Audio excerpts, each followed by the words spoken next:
자, 그리고 어, 맞아. 요거를 간단하게 더 볼게요. 요게 이제 서문이라고 나와 있어요. 서문이라고 나와 있는데 요거 뭐 그냥 한 번만 훑을게요. 앞에서 이제 중요한 얘기가 조금 더 있으니까.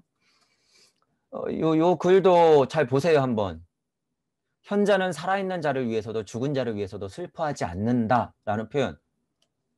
한번 생각해 보시고 다음에 있는 내용들은 동양의 신비가들 수중에 있는 문어들 중에 하나인 금잠에서에서 발췌한 것이다. 이 가르침을 반드시 이해하는 것이 그들의 의무이고 신지학을 공부하는 많은 학생들도 그 가르침을 받아들이고 있다. 그리고 나 자신이 이 금잠의 많은 것을 잘 알고 있기 때문에 그것들을 번역하는 것은 비교적 쉬운 일이었다. 이제 블라바츠키가 이 책을 침묵의 소리라는 책을 쓰는데 침묵의 소리라고 하는 것이 어떤 완전한 창작물이 아니라는 거죠. 문헌들 중에 하나인 금잠의 서에서 발췌한 것이다 라고 얘기하잖아요. 이 부분도 우리가 알고 봐야 된다는 거예요. 블라바츠키 언어로 표현하고 블라바츠키가 말한 것을 다시 우리가 해석해서 보고 있지만 그 안에서 강력한 이치를 캐내는 작업은 일단 이 분위기를 알아야 된다는 거예요. 금잠의 서라고 있는데 이것들을 블라바츠키가 보고 나서 거기서부터 침묵의 소리라는 책을 써내려갔다라는 거죠. 많은 사람들이 공부하고 있는 책이긴 한데 블라바츠키는 이상하게 잘 알고 있대요. 그래서 그것들을 번역하는 게 비교적 쉬운 일이었대. 서양 사람의 입장에서는 동양의 어떤 그거 알지 못하겠는 그런 말들이 굉장히 어려울 거잖아요. 일단 사는 스타일도 다르고 깨달음의 어떤 방편도 완전 다른데 철학 자체가 사상하고 철학이 다르니까. 그런데 블라바츠키는 그것이 이상하게 잘 들린다는 거죠. 그러니까 서양과 동양의 가교 역할을 할 수 있는 거죠. 블라바츠키 자체가. 그런 포인트들을 일단 알고 계시면 되고. 이런 분위기에서 이제 침묵의 소리가 쓰여졌다는 거예요. 또한 감각의 대상에 너무 집착해 있으며 지나치게 이기적으로 되어버린 오늘날 올바른 정신으로 그런 고결한 윤리를 받아들일 준비가 되어 있지 않은 이 세상에 그것들을 모두 번역해서 전할 수도 없다. 이 이제 금잠에서를 번역하면서 블라바츠키가 소감을 얘기하는 느낌이죠. 금잠에서는 약 90여 개의 소론들로 구성되어 있고 이것들 중 39개는 여러 해 전에 나는 완전히 터득했다. 많은 구절들이 있지만 39개는 옛날에 아예 터득을 해버렸대요. 근데 막 다니면서 공부 많이 했잖아요.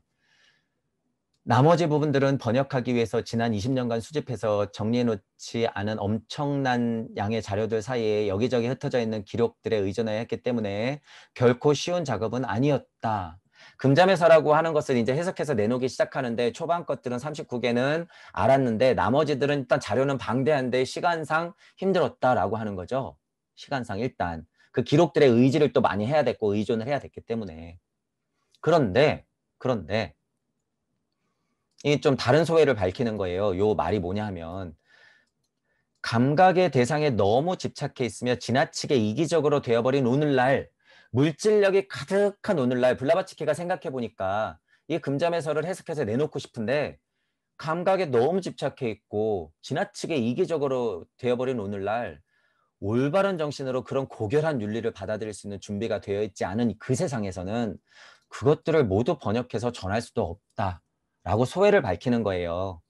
세상에 이렇게 삐뚤어져 있으니 내가 바른 소리를 하더라도 그것은 시간 낭비일 뿐이다. 안타깝다. 이것을 받아들일 수 있는 준비가 되지 않았다. 이런 느낌인 거죠. 하지만 블라바츠키는 뭐라 그래요? 20세기가 아니라 21세기에는 그것들이 가능하다.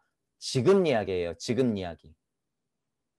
지금은 이기적으로 되어버린 오늘날이기도 하고 고결한 윤리를 받아들일 준비가 안 돼 있긴 하지만 어쨌든 상황은 그때보다 낫다라고 하는 거죠.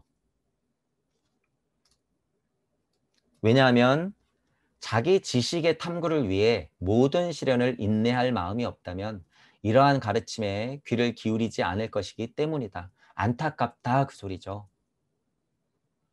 모든 것을 버리고 인내할 생각이 없다고 하면 지금 내가 정말 소중한 금잠에서의 강력한 이치를 알려줘봤자 소용이 없구나. 아, 안타깝다 그 말이에요. 지금 이제 동무분들이 앞으로 또 겪을 일이죠, 이게. 얘기는 하고 싶으나 여러분들이 이제 느끼잖아요, 실제로. 아, 이 강력한 이치를 얘기하고 싶은데 너무 하찮게 생각하거나 잘 들리지 않는다 그러거나 그냥 먼 얘기라고 생각하거나 저건 이상한 거야, 가짜야라고 생각하거나 이렇게 된다는 거죠. 그런 현상은 벌어진다라고 하는 거예요. 자, 요거를 읽어볼게요. 하여튼 동양 문헌들 속에 특히 우파니샤드 속에서 그러한 윤리들이 주를 이루고 있다. 그런 책에 그런 얘기가 있다고 하네요. 크리슈나가 제자 아르주나에게 말하길, 옛날에 성각자였나 보죠. 옛날에 대스승 크리슈나라는 사람. 삶에 대한 모든 욕망을 없애라. 어떤 옛날에 영적 스승이었겠죠. 크리슈나라는 사람이 아르주나에게 말하길, 삶에 대한 모든 욕망을 없애라. 그런 욕망은 죽지도 않으며 죽임을 당하지도 않는 영원 분멸인 대하 속에 머무르지 않으며 자아구현의 매개체인 육체에만 속해 있다. 감각을 죽여라 라고 가르친다 라고 하는 거죠. 물질 문명에 그득하게 쌓여 있으면 아무리 깨쳤더라도 그건 다 가짜다라는 소리예요. 일단은 깨치는 데는 삶에 대한 모든 욕망을 없애고 감각을 죽여라 라고 하는 소리죠. 그런데 이제 보세요. 제가 얘기하는 거랑은 좀 다르잖아요, 이게. 왜냐하면 이거 200년 전이라는 거예요. 200년 전. 그리고 이제 이 블라바츠키가 얘기하기를 옛날 문헌 속에 나오는 이야기라고 하잖아요. 이거 옛날 이야기예요. 옛날 이야기. 있지만 캐내고 상황이 안 맞는 것은 어떻게 해야 돼요? 뜯어 고쳐서 지금 현실로 다시 풀어야 된다는 거예요. 동무들은 무력이 있기 때문에 바로 이치를 파악했으면 그거를 현실로서 풀어낼 수 있는 능력이 있어야 된다고 제가 그래서 창조력이라고 얘기하는 거예요. 창조. 이런 것에서의 창조. 삶에 대한 모든 욕망을 없애라. 맞죠? 지구 섭리, 우주 섭리를 벗어나는 데까지는. 감각을 죽여라. 맞죠? 지구 우주 세상의 이치를 벗어날 때까지는. 쾌락과 고통과 득과 실, 승리와 패배를 똑같이 보아라. 이거는 소중한 이야기죠. 뭐예요 이게? 이렇게 어렵게 얘기할 것도 없어요. 음양의 이치를 그대로 받아들여라 그거예요. 음양의 이치를 순리대로 인지해라. 따로 보지 마라. 빛과 어둠을 따로 두지 마라. 그 소리예요. 쾌락과 고통, 득과 실, 승리와 패배를 똑같이 보아라. 또한 영원한 것 속에 안식처를 구하라. 표현은 이렇게 했지만 맞는 이야기죠. 영원한 것 속에 안식처를 구하라라고 하는 것은 일단은 구하라. 하지만 다음 질문하라. 거기에 안주하지 마라. 이 정도까지는 옛날에 대성각자가 말하지만 이 정도까지도 이제 지금 선생님들 다 얘기하고 있잖아요. 삶에 대한 욕망을 없애세요. 세상과 일체감이 있으시죠? 여러분들이 느끼는 것은 진짜가 아닙니다. 감각을 다 없애셔야 돼요. 자, 영원한 곳에 안식처를 구하세요. 세상과 하나니까 참된 자아를 만났으면 거기에 안식해야 됩니다. 라고. 말도 안 되는 소리. 여기서 끝내면 안 된다라고 하는 거예요. 깨달음의 과정에서는 맞는 이야기다. 그거 구분해서 생각하시라는 거죠. 이런 거를 보고 나서 또 그게 다구나 생각하지 말란 소리예요. 과정상은 맞는 이야기다. 크리슈나가 여러 가지 형태로 되풀이해서 말하는 분리감을 없애라. 산만한 감각을 따르는 정신은 마치 바다 위에 바람 부는 대로 표로하는 배처럼 혼을 무력하게 만든다. 이 표현도 맞죠? 이치로서는 너무 소중한 표현이죠. 분리감을 없애라. 이 표현. 무하고 연결돼 있으면 그 분리감은 갖고 가야 되는 거예요. 때로는 의도적으로 분리시킬 수도 있지만 내가 무고 그대로 나는 이 자리에서 무력을 발심하고 있는 무심을 가진 본하다. 그저 나다라고 하는 것은 알고 있어야 된다는 그 소리죠. 일단 분리시켜놨으면 그 끈을 놓으면 안 되고.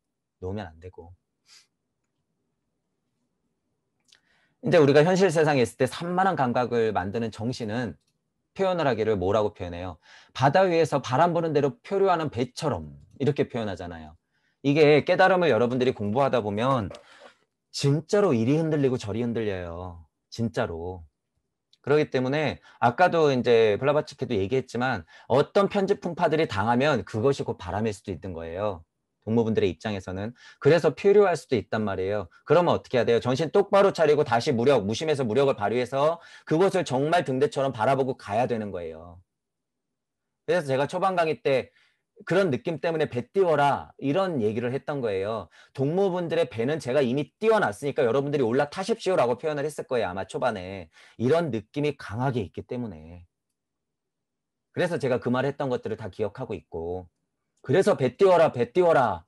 이거 여러분 굉장히 그 시 한 편이 19절이 굉장히 아련하고 까마득하면서도 굉장히 묘연한 표현이에요. 만경창파 배 띄워라 이 표현이. 여러분들이 앞으로 가야 될 길이 저는 보이기 때문에 진짜로 그 19절 첫 번째만 외워도 정말 눈물이 나요. 배 띄워라 배 띄워라 이런 표현이. 그 배에서 그 편지풍파를 겪어야 될 여러분들 모습이 저는 다 그려지기 때문에 마음이 아프단 말이에요. 이런 표현들을 보면. 어쨌든 용기 내고 인내 내고 이 블라바츠키의 시에도 있잖아요. 황금의 계단으로 올라가려면 어떻게 해야 된다? 용기와 인내를 가지고 끝까지 올라가야 된다고 하는 거예요. 그래서 그것이 곧 황금의 열쇠고 황금의 계단이 된다고 하는 거예요. 그 용기라는 표현이 곧 열쇠일 수가 있다. 어느 순간에는. 그래서 제가 자꾸 용기 거리는 거예요. 용기. 그런 표현을 여러분들이 아시면 되고 자, 요거를 마저 읽어볼게요. 현자는 살아있는 자를 위해서도 죽은 자를 위해서도 슬퍼하지 않는다. 나도 그대들도 사람들의 지배자들도 결코 존재하지 않은 적이 없다. 이후에도 우리는 모두 영원히 존재하기를 멈추지 않을 것이다. 이 표현을 잘 보세요. 현자라고 표현하는 것을 어디까지를 말하는지는 구분이 안 되지만 우리 만약에 동물들을 빗대어서 생각해 보자고요. 동물들은 살아있는 자를 위해서도 죽은 자를 위해서도 슬퍼하지 않는다. 이것이 감각을 죽여라 라고 하는 것에서부터 연장선상이긴 하나 제가 그랬잖아요. 우주적 이치를 벗어나는 데서는 감각을 버려야 돼요. 하지만 우주적 이치를 벗어나서 무주 세상으로 들어가서 물을 만나면 어떻게 해야 돼요? 제가 뭐라 그래요? 내가 타고 온 배를 다시 봐서 확인해야 된다고 했죠. 깨닫는 데까지는 타고 왔던 배를 버려야 되지만 깨닫고 나서는 내가 온 길을 다시 봐야 돼요. 왜? 지장보살의 서원을 행하기 위해서는 내가 어떤 과정이 있었나를 다시 보고 판단을 하고 분석해내야 되기 때문이에요. 그래서 다시 사고와 감각이 시작되는 거예요. 그것이 현실에서 존하는 힘. 여러분들이 똥막대기로 존하는 힘이 바로 거기서 나오는 거란 말이에요. 그것이 황금의 계단 끝에서 다시 밑바닥으로 내려서 올라가겠다는 힘. 슬퍼하지 않는다. 이 뉘앙스는 그렇게 이해를 하시면 되고 나도 그대들도 사람들의 지배자들도 결코 존재하지 않은 적이 없다. 이 표현이 저는 차라리 낫다고 보는 거예요. 존재하지 않아 이거보다 존재하지 않은 적이 없다. 윤회론적 관점에서 보면 여러분 계속 윤회하고 제가 천부경판을 계속 돌린다 그랬잖아요. 계속 존재하고 있었던 거예요.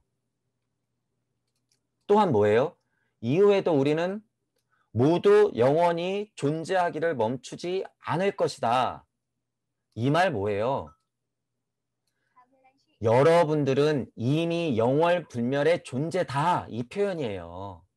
여러분들이 수행을 하고 호흡을 하고 명상을 해서 영원불멸의 존재가 돼서 어떤 막 상태가 돼가지고 200년 살려고 하는 게 영원불멸의 존재가 아니다라는 거예요. 절대 아니다. 제가 얘기하잖아요. 여러분은 지금 그대로서 가장 완벽한 존재다라고 제가 선언했잖아요. 지금 여러분들의 모습이 완벽한 신선의 모습이다. 뭐만 알면 무에만 닿아 있으면 그대로 이하도 이상도 필요 없다.